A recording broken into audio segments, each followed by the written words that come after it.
안녕하십니까. 반갑습니다. 진짜 시황의 최수창입니다. 쨍하고 해 뜨는 날이 있네요. 그렇죠? 올 하반기에는 있을 거라고 얘기를 해드렸는데 오늘 쨍하고 해 뜹니다. 왜 뜨는지 바로바로 살펴보도록 하겠습니다. 코스피 지수 지금 시간 1시 4분에 얼마나 와 있나요? 종합주가지수 코스피 지수가 1971포인트. 매우 빠른 거죠. 1800을 갔다가 1970까지 올라오는 속도가 빠른 거죠. 느린 게 아니잖아요. 근데 지수는 이렇게 올라왔어도 종목들이 안 올라오니까 힘드신 분들도 계시겠지만 어쨌든 지수는 살아나오고 있습니다. 또 흘러갑니다. 멈추지 않습니다. 왜 그럴까요? 종목은 상장 폐지의 우려가 있지만 지수는 없잖아요. 그래서 지수는 계속 흘러가고 있는데 오늘 하여튼 매우 강한 모습으로 올라옵니다. 1.83%의 상승을 보여주고 있습니다. 코스피 포인트를 보도록 하겠습니다. 오늘 제가 코스피 포인트의 소주제로 포인트 잡은 건요. 신용 등급 상향입니다. 우리나라 한국에 대해서, 한국 정부에 대해서 신용 등급 상향의 소식이 어제 9월 15일 날짜로 나왔죠. 혹 전문을 보신 분도 계신가요? S&P에서의 참고 전문이 나왔는데 그 내용을 바로 하고 넘어가야 될 것 같아요. 이 포인트 설명하려면. 전문 내용에 향후 2년간은 이 신용 등급 지표를 크게 변화시키지 않을 것이다. 2년간 유지할 것이다 라고 전망을 내놨고 3년에서 5년간은 우리의 경제 상황이 다른 국가들에 비교해서 양호하다. 이렇게 또 설명해놨죠. 그러면서 최대 약점으로는 두 가지를 짚어놨습니다. 참고 전문에 보니까 우발 채무, 고령화에 따른 가계대출이 증가가 심화돼서 소비가 좀 약화될 수 있는 심리 정도를 또 살펴줬고요. 그리고 항상 매번 신용등급을 할 때마다 나오는 거지만 지정학적 리스크, 그러니까 북한의 어떤 긴장에 따른 지정학적 리스크가 나타난다면 그에 따른 신용등급의 변화를 줄 수는 있지만 향후 2년간 크게 변화할 가능성은 희박하다. 이런 식으로 전문에 내놨거든요. 그러면서 이제 오늘 시장에 반응을 바로 해주고 있죠. 그 반응이 뭐냐? 건조기입니다. 참 공교롭게도 제가 이 시간을 통해서 세타별로 구별해드렸죠. 누가 제일 세다고요? 자동차. 전차 군단의 위용이 나타날 것이다. 그래서 자동차 계속 보고 저점부터 보고 얘기를 해드렸던 거잖아요. 지금 올라와서 얘기한 게 아니라 그러면서 삼성전자 누가 뭐래도 저는 연속 음봉이 5개가 나왔으니 확률적인 통계에서도 실질적으로 그런 확률의 기적인 분석뿐만 아니라 실적을 보면 뭐 증권사에서 3분기 하회를 예상 추정치에 낮추더라도 반등의 시점이 있을 것이다. 왜? 전년 대비 실적이 아주 심각하게 나쁜 2015년은 아니기 때문에 이렇게 표현을 또 해드리면서 삼성전자 얘기 드렸죠. 그러면서 제약, 화장품이라든가 음식료라든가 그동안 많이 갔던 애들은 흔들려서의 변동의 가격이 나타날 것이다. 그리고서 후발 상승 종목군으로는 나머지들 뭐 화학이나 정유나 화학이나 증권이나 또 은행이나 보험이나 나올 것이다. 그리고 가장 후발주로 꼬드발이라고 할까요? 꼴찌로 좀 힘이 약한 건 건조기입니다. 그리고 건조기는 실질적 팩트적으로 실적의 모멘텀이 강하지 않기 때문에 그닥 덤비지 맙시다. 아니 제외시켜버립시다라고 얘기까지 했어요. 오늘 막 급등 나오잖아요. 어쩔 거냐 이거예요. 그런 표현을 쓸 수 있죠. 이 진짜 시장 보니까 건조기는 아니라고 해서 건조기는 안 봤는데 뭡니까 이게 급등 나오고 이렇게 볼 수도 있어요. 근데 이것은 오늘 신용등급 상향에 따른 호재가 그대로 반영됐다고 봐야 되겠다. 왜 그럴까요? 실적이 좋아져서? 아닙니다. 이들 종목군들은 실적의 기대치나 실적의 팩트적인 사실은 미약합니다. 뭐 대표적으로 조선주. 악성 채무들 다 숨겨놨다고 드러냈잖아요. 올 3분기, 4분기에 갑자기 확 일정 부분 털어낸 것 때문에 기저효과로 전분기 대비해서 좀 나아질 수는 있지만 전년도 실적, 전전년도 실적 뛰어넘을 만큼 예상치 내놓나요? 건설주, 조선주, 기계주? 아니죠. 그러니까 일정 부분 기술적인 아니라 일정 부분 실적에서도 기저효과의 반전은 좀 나타날 수 있지만 뜨겁게 달리기에는 어려운 상황이죠. 사업 영위가. 근데 이거 왜 이렇게 나왔냐? 바로 이거예요. 이들의 종목군들의 특징이 뭡니까? 건조기들이. 철강도 마찬가지고요. 채무. 네. 채무가 많죠. 그러니까 채무 문제로 터진 거지 않습니까? 그 신용등급 상향을 함으로써 해외 자금 조달 비용이 부담이 경감될 수 있죠. 그러니 이들 종목군들이 잽싸게 빵하고 기술적 반등을 보여주는 거죠. 오늘 왜 오르냐? 그러면 이 종목군들에게 대해서 실적이 좋아서 오릅니다. 이렇게 얘기할 수는 없을 거라고 봐요. 실적이 그냥 전분기보다서 좀 기저효과가 나타나지 않겠냐? 뭐 이 정도 얘기한다면 맞겠지만, 야, 이 종목들은 실적이 좋아서 올라가는 거예요. 이렇게 얘기하면 좀 앞뒤가 안 맞다고 보죠. 오르는 포인트는 첫 번째, 워낙에 싼 국면에서의 저평가 영향인 건 맞는데, 그동안에 짓눌렸던 것들은 채무 부담과 또 각각 회사별로 다르겠지만, 재무 부담이 있었는데, 한국의 신용등급 상향을 함으로써 숨통을 좀 텄다. 예. 자금 조달 비용에 있어서 경감할 수 있는 기대치. 이런 것에 있어서 강한 반등이 나온 거고. 역시나 얘들보다는 두 번째, 전차군들이 주도적으로 하고 있는 거 아닙니까? 그리고 화학, 정유, 증권주들 오늘 상승 나오고 있고요. 그러면 이 시점에서 안 나온 애들이 있죠. 제약, 음식료, 그동안 또 올라왔던 종목군들, 뭐 비금속 광물의 뭐 시멘트라든가. 그러니까 그동안은 막 떠들어댔던 종목군들은 조용하죠. 그럼 결국 바뀌고 있는 거죠. 환율이 올라간 국면에서 저점 시장 나올 때 경기 민감주나 수출주 위주로 좀 갑시다라고 했던 포인트가 주도가 되는 거고, 그 전에 올라와서 수익을 많이 줬던 종목군들은 조금씩 차익 매물의 흔들림에 가격 변동을 보여주는 거. 그래서 결국 주도 세타는 이쪽 세타고, 여기 오늘 올라온 힘은 지수를 끌어올리는데 같이 반영을 해주는데 긍정적 요인을 해줬는데, 이 요인이 좀 더 반영이 된 게 아니냐. 제가 보는 분석의 포인트입니다. 그 다음에 삼성중공업, 삼성엔지니어링을 한번 보도록 하겠는데요. 이것은 간략합니다. 지난번에 제일모직하고 우리가 봤죠? 누구죠? 삼성물산. 제가 눈을 얘기했지 않습니까? 그들 종목에 합병을 하든지 말든지 중요한 건 사업의 실적을 보여줄 수 있는 가치거든요.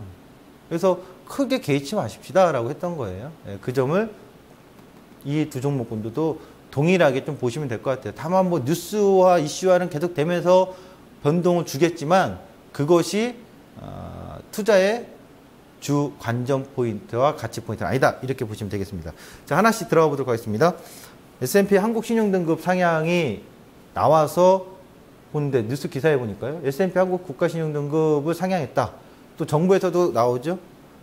최경환 경제부총리는 한국 3대 신용평가사 모두 역대 최고 등급이다. 긍정적 영향평가. 내년 경제성장률 3.3% 회복할 것이다. S&P에서도 우리나라의 연평균을 3%로 추정을 했습니다. 뭐 기재부에서도 발표하고요. 정부에서는 뭐 환영할 만한 일이죠. 청와대에서도 그렇고. 예. 긍정적인 이렇게 인터뷰들이 많이 나왔다라는 거. 한중일을 한번 보겠습니다. 한중일을 보니까요. 일본, 중국, 한국. 중국, 일본보다 우리가 훨씬 더 안정적인 신용등급을 이번에 부여받은 건 굉장히 좀 의미가 있죠. 여기서 뭐 또, 이거를 또 다른 시각으로 해석하시는 분들 종종 계신데, 그냥 있는 그대로 받아들여 주시는 게 좋을 것 같습니다. 좋은 건 좋은 거고, 잘 된 건 잘 된 거니까요. 한중일의 신용등급 우리가 가장 앞서고 있다는 점, 긍정의 요인이 계속 나오고 있고, 그러면서 아시아 증시에서도 보면 우리나라가 오늘 굉장히 강하잖아요. 증권사 코멘트를 한번 볼게요. 이건 좀 약간 코미디입니다. 왜냐하면 하이투자증권이나 CT, SK증권, IBK 투자증권에서 오늘 나온 내용인데요. 코멘트들인데요. 외국인 수급 개선 제한 쪽일 것이다. CT에서는 신용승급 상향에 따라서 자본 유출 리스크가 감소했다. 요 한 곳에서만, CT그룹에서만 나름 코멘트가 적절하게 제가 봤을 때 맞고, 또 시장도 그렇게 맞게 보여주는데, 다른 증권사 쪽에서는요, 국내 증시 큰 영향 없어? 이거 오늘 벌써 영향 나오고 있는데요? 국내 상향, 당장 시장에 영향 줄 요인 아니야. 오늘 나오고 있는데요? 좀 엇박자가 났죠? 그래도 이렇게 코멘트를 달아주신 거 감사한데, 다음에는 좀 더 예측치, 전망치가 전망 코멘트들이 맞았으면 좋겠어요. 그래서 제가 이런 뷰들하고는 다르다. 저는 이 뷰가 오늘 시장에 그대로 반영되고 있다 이렇게 보여지고요. 화학주 중에서 하나케미칼을 하나 좀 보고 가겠습니다. 하나케미칼을 보여주시죠. 이 하나케미칼의 그 주가를 한번 잠깐 보고 갈까요? 하나케미칼을 이제 우리가 화학주에서 PVC로 알고 있는데 또 태양광 쪽에서도 있죠. 전반주 이제 태양광 사업이라고 보면 되는데 오늘 6% 올라갑니다. 이걸 한번 제가 짚어드릴게요. 이 기준은 어떻게 봐야 될까요? 하나케미칼. 저는 이렇게 봤습니다. 하나케미칼은요. 우리 실적을 저거 확대해 보시죠. 2011년도에 실적이 영업이익이 3,200억 정도, 매출액은 2010년도 대비해서 증가를 했습니다. 6조 3천억에서 7조 9천억으로. 하지만 영업이익이 반토막 나면서 2011년에 주가가 안 좋았지요. 상반기에 좋았다가 하반기에 그냥 몰락해버렸죠. 2012년도 안 좋고 13년도도 안 좋았어요. 작년에 1,400억. 올해 상반기에 지금 1,200억 정도 나왔거든요. 올해 상반기에 1,200억 나왔습니다. 영업이익이. 그럼 전년도하고 거의 전년도에 1년치 영업이익에 육박한 거죠. 이게 예상치고요. 예상치에 거의 부합을 하거나 좀 모자란다 하더라도 뭐보단 나은 거예요? 일단 전년도보다 최근 3년치보다는 실적이 좋은 거잖아요.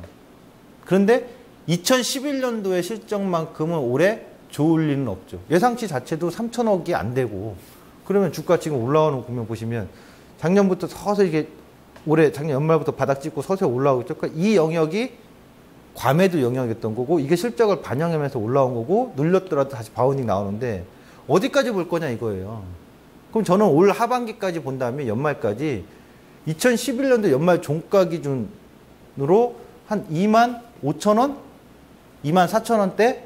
여기까지가 적정 주가의 포인트가 될 것 같아요. 거길 넘어갈 수도 있는 거냐? 갈 수도 있겠죠. 왜요? 하반기 실적이 더 좋고 또는 내년 실적이 상반기에 기대가 더 된다면 오버슈팅 국면이 나오겠죠. 그럼 거기서 쫓아가서 사야 돼요? 말아야 돼요? 쫓아가서 살 자리는 아니겠죠. 그러면 지금 하나케미칼은 올해 연말까지 2만 5천 원을 적정 주가의 목표로 보시면 되는 거죠. 거길 넘어가면 오버슈팅이 좀 됐거나 이렇게 보여야 되는 거죠. 그럼 지금 국면에서는 막 무너질 만한 이유가 드문 거죠. 이렇게 하나케미칼의 적정 주가 포인트를 좀 잡아봤습니다. 그 다음에 그 차트를 잠깐 잡아주시겠어요? 얘기를 몇 개를 좀 해야 될 것 같은데요. 전차 군단은 얘기를 안 할 수가 없어서 그러는데요. 차트를 잠깐만 잡아주시기 바랍니다. 삼성전자도 어제 얘기했었죠.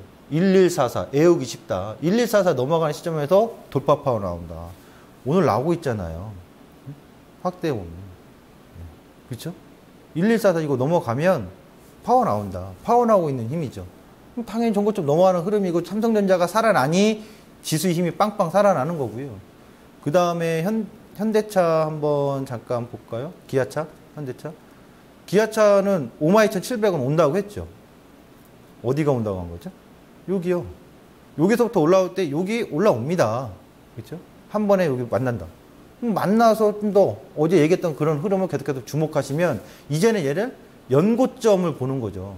연고점이 올해 1월 14일 날 54,900원. 기아차. 그 시점까지 보면서 누구를 같이 따라가면 되겠어요? 현대차도 같은 밸런스를 따라가주면 되고 16만 원 와버렸네요. 이런 식으로 주도의 흐름을 계속해서 보시면 되겠고요.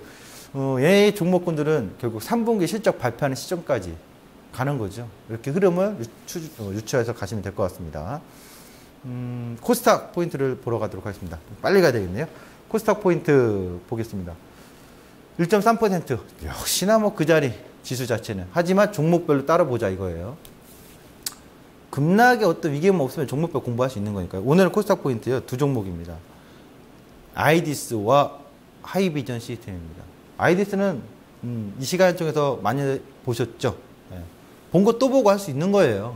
언급을 해드려야 되니까. 왜 그런지 살펴보도록 하겠습니다. 먼저 이 아이디스 주가를 한번 볼게요. 오늘은 3.55%. 하이비전도 같이 보겠습니다. 하이비전도 같이 볼게요. 네. 보여주시면 감사하겠습니다. 네. 하이비전은 5.19%. 비슷비슷하네요. 자, 왜 봐야 될까요? 9월에 시행 법령이 나왔는데요. 시행 법령 보면 뭐 유아교육법, 주택법, 예? 군인연금법, 법법 하면 머리가 지끈하시죠. 집권할 건 없습니다. 예. 우리가 법률가는 아니지만 투자가면 관심의 포인트를 둬야 됩니다. 여기서 뭘 둬야 되냐면 19번째 영유아 보육법. 올 초에 떠들어댔던 게 뭐죠? 인천에서 어린이 아동 학대 교사가 뉴스에 오르락내리락 하면서 말이 많았죠. 그리고 그때 당시에 또 정치권에서 서로 나서서 와 이거 CCTV 이거 설치 의무화를 해야 된다 했더니 뭐 한쪽에서는 또 인권의 문제 하지만 여론의 힘이 좀 더 의무화 설치로 갔죠. 인권이라는 것도 기본의 책임과 의무를 다한 상태에서 보장이 되는 거다 이거죠. 그런 쪽의 논리 또 어린 영유아들이 있는 상황에서 그들이 자신의 어떤 보호할 수 있는 힘이 전혀 없잖아요. 그래서 의무화 설치가 돼서 뉴스화가 많이 됐는데 시행법령이 9월 19일 날부터 시작합니다. 그럼 관련주 봐야 되겠죠. 대표적인 게 뭐예요? CCTV 하면 올 초에 떠들었을 때 관심 있었던 게 ITX 시큐리티, 그렇죠? 그 다음에 아이디스 CCTV. 이 두 종목군이 실질적으로 CCTV 핵심이에요. 코콤 같은 경우는 CCTV 관련돼서는 매출 비중이 지극히 적어요. 예, 코콤이나 코맥스 같은 경우는 사실 사물 인터넷과 스마트 홈 쪽인 거고요. 자, 보도록 하겠습니다. 그래서 아이디스를 보면 상반기 실적이 우수하다고 얘기해드렸고 얼마 전에 CCTV 주력 사업입니다. 이 차트에서 지지받고 터닝. 하나 또 넘길까요? 오늘의 흐름을 보면 지금 전고점 넘어가려고 하는 흐름이잖아요. 신고가 날 수 있다는 가능성은 매우 높아진 거죠. 그리고 저런 이슈가 또 되는데 올 하반기에 저런 시행령이 나왔으니 서둘러서 막 설치할 전국의 어린이집이 저도 정확히 몇 개인지 모르겠습니다. 어마어마하죠? 참고하시기 바랍니다. 근데 주가 차트 이거 잠깐만 볼게요. 관련주들을 보시면 구분을 정확히 하셔야 돼요. 자, 제가 이게 아이디스 차트입니다. 올해 서서히 올라가고 있죠? 아이디스. 그 다음에 잠깐만요. 이게 IT 시큐리티입니다. IT 시큐리티 올 초에는 뜨거운 감자였어요. CCTV 얘기 나오면서 여기까지는. 그렇죠? 연말 연초에는. 하지만 막상 뚜껑 열어보니까 계속 주가 빠져요. 왜 빠져요? 실적 보시면 돼요. 빨간색 보이시죠? 일단 빨간색 안 좋은 거거든요. 상반기 적자 내고 있는데 그럼 관계가 없죠. 약한 거죠. 그래서 CCTV는 아이디스가 월등히 좀 더 주도다 이렇게 보시면 되겠습니다. 그 다음 하이비전 보도록 하겠습니다. 하이비전 하면은 우리가 3D 프린터 얘기 계속 나오는데요. 실은 이 회사가 주력은 주 매출은 여기서 나와요. 스마트폰 카메라, 자동 검사 장비, 카메라 모듈, CCM 쪽에 나오는데 이런 장비들이 있는데 이 하이비전 시스템의 이거 주가 흐름을 차트를 같이 보면요. 요게 하나의 또 포인트가 되는 거죠. CCM 자동 검사 시스템이 국내 시장 점유율 1위인데 이런 얘기 들어보셨나요? 갤럭시 S7이나 LG에서 전략폰이라고 내놓는 것들이 듀얼 카메라. 그 관련주의 수혜가 될 수 있다라는 추정을 해볼 수 있죠. 그래서 그 기대감이 있고 또 3D 프린터 기술이 성장성이 좀 기대가 되는 날개 포인트. 그래서 하이비전 시스템을 보니까 그런 내용의 모멘텀이 있는 상황에서 실적을 보니까 상반기에 이게 잘한 건지 못한 건지는 애매해요. 33억 9억이면 42억. 작년에 62억. 아주 잘한 건 아니지만 작년 1년 내내 60억 벌었는데 상반기에 42억 벌었으면 절반 이상은 했으니 잘한 거죠. 이 정도면. 근데 하반기에 더 잘 되면 주가 반영이 되겠죠. 그런 기대 추정치를 우리가 또 볼 수 있는 건데 주가 흐름을 보니까요. 보시면 지지를 해주고 있는 거예요. 9,000원대. 이거 기술적으로 좀 잡고서 가겠습니다. 차트 한번 잠깐 잡아주시죠. 이것들. 하이비전 시스템은요. 이걸 보셔야 돼요. 거래량 보이십니까? 이 거래량의 지정돼서 힘겨루기 싸움하는 거죠. 1,800원, 1,500원 정도에. 그런데 이거 주봉으로 딱 펼쳐보니까요. 2014년도부터 바닥을 형성해서 실적이 안 좋았다면 올해 빠져내려갔겠죠. 어디서요? 작년 거래량 터진 시점에서요. 근데 여기서 힘겨루기를 하면서 우리 상반기에 실적 괜찮으니까 2분기 때 4월 20일 날 빵 터지고 지지 바운딩 했죠. 이게 얼마냐? 9,500원대거든요. 그러니까 중장기적으로 9,500원대 지지 형태가 형성이 되고 있다. 이렇게 보시면 될 것 같습니다. 자, 시장 이슈로 갑니다. 시장 이슈는 아까 초반에 거의 다 얘기를 많이 했는데 코멘트만 보겠습니다. 미국 FOMC 16, 17일 오늘 앞두고 있는데요. 앞두고서 오늘 외국인 현물이 들어오네요. 왜 들어올까요? 우리는 알고 있었죠. 원달러 환율에 1185원 이하로 돼서 주봉의 5주 이평은 종가 이탈하는 흐름이 나타나기 시작하면 들어올 것이다 예상했던 거고요. 이제 저는 이거 오늘 내일 끝나고 나면 중요한 건 이겁니다. 경제 지표와 3분기 실적에 포커스 맞춰서 종목을 찾거나 발굴하고 시장을 그쪽으로 보시는 게 좋다. 주목, 지수 분석 갑니다. 지금부터는 뒷종 끝 눈 초롱초롱 뜨고 보시기 바랍니다. 9월 10일 날 자료에서 이렇게 해드렸죠. 표현을. 그래서 저기 때 바닥권 형성이고 회기값 244, 246.20 있고 고저폭이 저렇게 있다. 228에서 240, 245까지 10월 중하순까지. 그 다음으로 갑니다. 과거에 했던 방송 자료 그대로 갖고 나온 거다. 왜냐? 복귀를 하는 거죠. 시장의 흐름은 끊기는 게 아니잖아요. 그리고 제 전략이 중기적인 전략이 끊기지 않고 그대로 오고 있는 거죠. 지금 이렇게 시장이 올라오니까 최수찬 전문가 맞았다 이렇게 얘기하려고 하는 건가요? 아니에요. 중간에 한 번에 틀림이 있었죠. 어떤 거? 밑으로 한번 펑 했던 거.